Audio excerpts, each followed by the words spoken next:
All white men is running this rap shit. Corporate force is running this rap shit. Some tall Israeli is running this rap shit. We poke out our asses for a chance to cash in. Cocaine is running this rap shit. Joe Yak and E-pills is running this rap shit. This rap shit. Quasi-homosexuals is running this rap shit. What, yo? We run the world.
Real good? Yeah, but he been gave it to you like 2 years ago. No. You sure?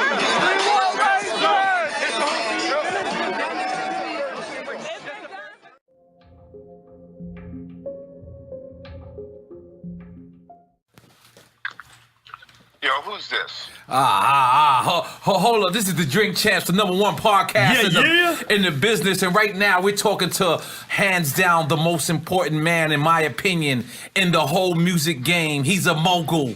He's been doing this. He personally signed me and taught me how to be a man with money.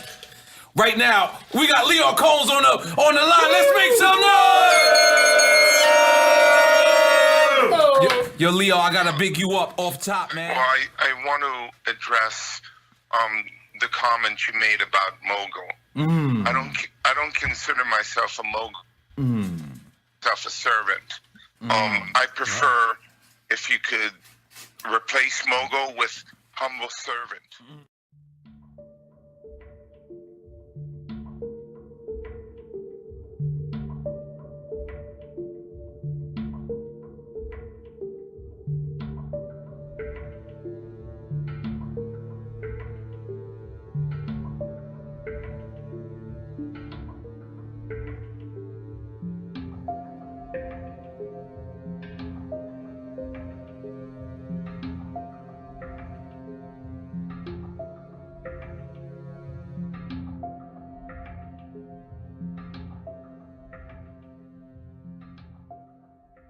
My beef was with Lior because I think he's a fake CEO and I think he's fronting on my culture, but he can't front on anybody else.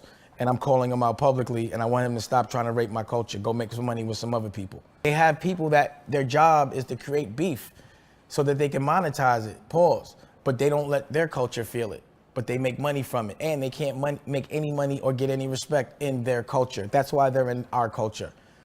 It is what it is. It's a perfect example of what they always do to us. They always try to, offer some paper bag of money or whatever it is, whatever selfish agenda, which is the test. and then have us divide so they can benefit and take the fight off of them and put the focus on them. Never had a beef with Jay, always with Lior and his whole crew. He's the one that ruined Rockefeller. I think it's fair to continuously make money off our culture, not make money off your own culture, not use any of your money to help our culture, but use the money you make from us to help your own culture, and then not to give the respect to the people that are the DNA of. Call Kevin Lyles. I don't think I've ever seen a Lior Cohen interview. Exactly. Of course you don't see. Of course you don't see the puppet master. I don't like who he empowers and the way he empowers them. I didn't like when he hired Todd Moskowitz to run Asylum. I didn't think Todd, as a lawyer, knew anything about music. It just seemed like complete nepotism, and he was using other people's money. He got a job because of nepotism. Ask them why they got their jobs. That's what I want to see. How did Joey get the job president of Urban, and what does that mean? I need to see credentials. And not have to worry about being manipulated by somebody that's smiling, pretending that he's with you, but he's robbing you. Because when they rob you, they don't come as an enemy, they come as a friend. But I've been to these Jewish events, and I have nothing against Jewish, where I've seen him make Jay-Z give speeches. And I've been like, well, I don't understand why that doesn't happen in my culture. You know what I'm saying? Like, I'll tell you right now, stay clear of Lior. He will rob you. He will ruin you for the money. And when you're with him, you look like a slave, because that's how he looks at you. Trust me on that.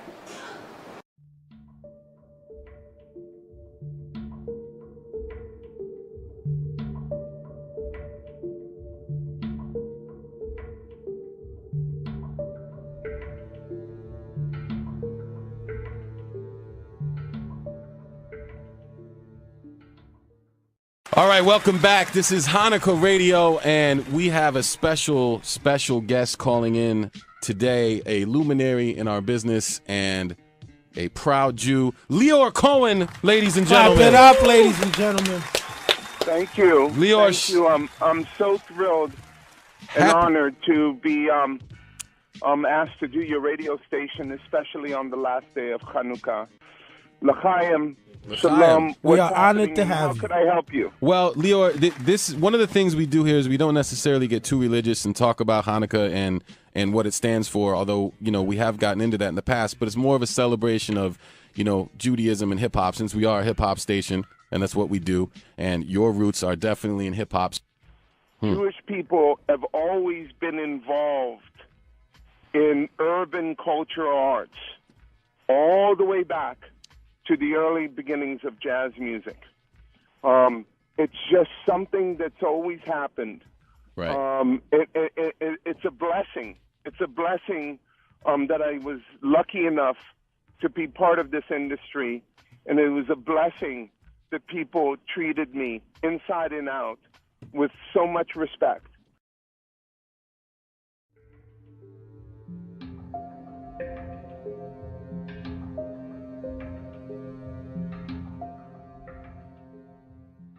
You get criticized a lot, you know, from other execs and people like Dame Dash. They call you a culture vulture, that you haven't done things. Does that bother you, or how do you feel about that?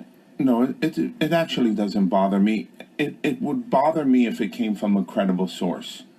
And if it's a credible source, then we could have a conversation and actually have a discussion, because if someone thinks something about me that I may have done to offend them or hurt them or do something that they misunderstand, then we'll have a dialogue. Mm-hmm. And then we'll communicate and get to an understanding and move on, or not. Right.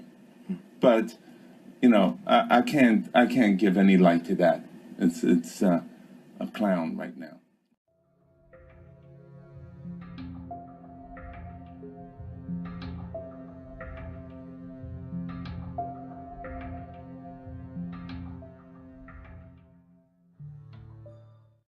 But the way it was going and looking, it looked like Jay was doing everything because they blacklisted Dame. And Dame say he wasn't blacklisted, he's lying. He's blacklisted.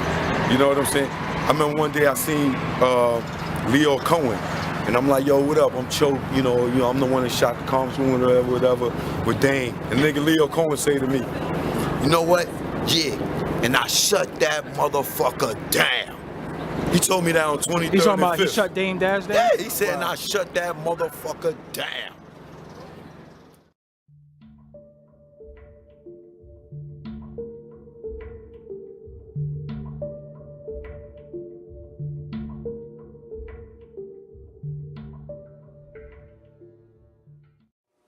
And to make a long story short, just to run down my resume really quickly, I created that show called Spring Bling. Artists like Eve, I helped create that image that we see of her now.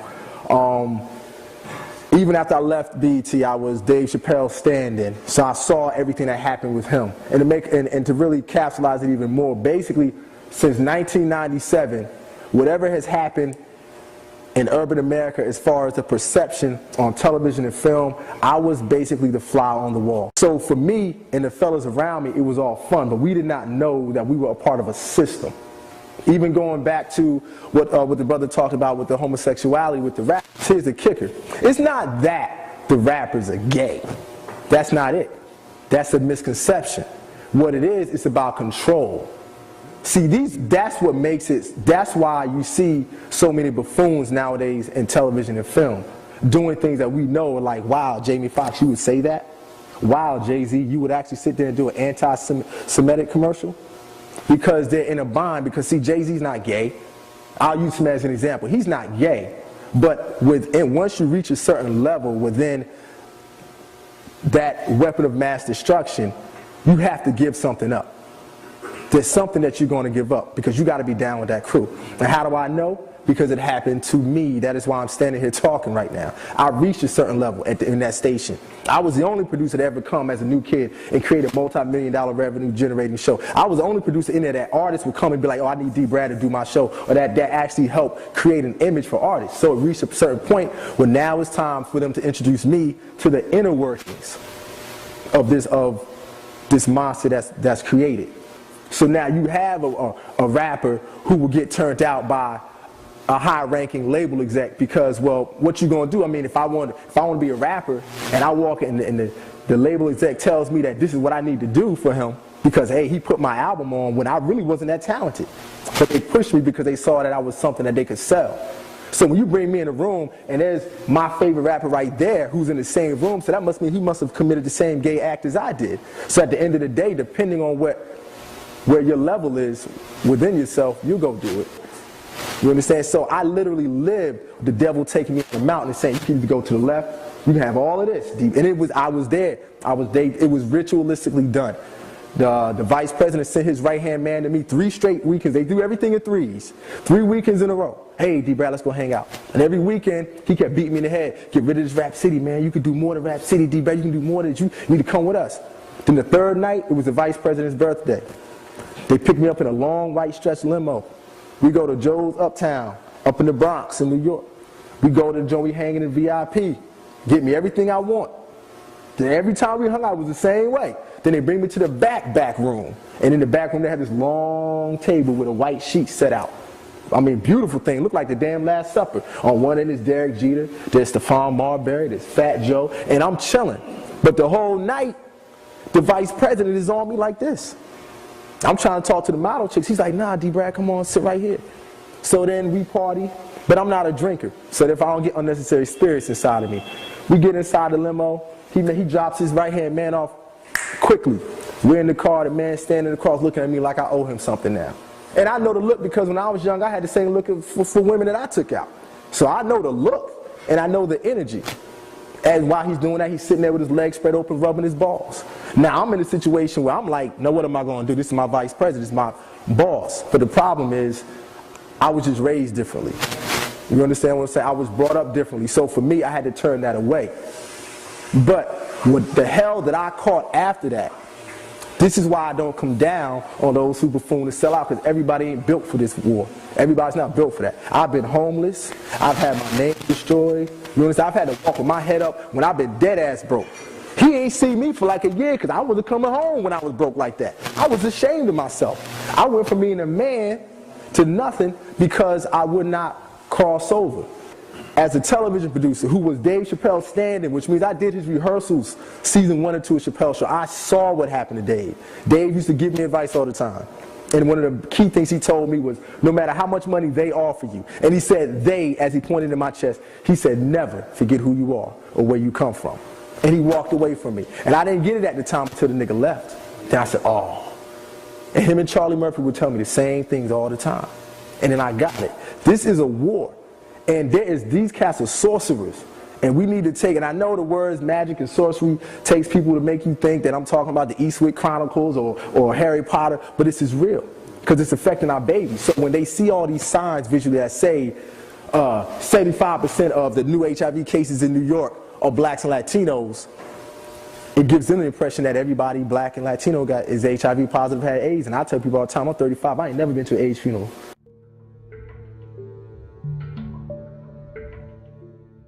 It's to take our minds off the real battle that's going on behind the music industry and say, oh, you know, those guys at top, they're making sure that nobody else can't get on. You can't even blame Jay-Z. Why would you want to even blame that guy? You got to look at the Jewish guy or whatever. These guys like in these corporations that are you know, anonymous, you know, to the world, you know.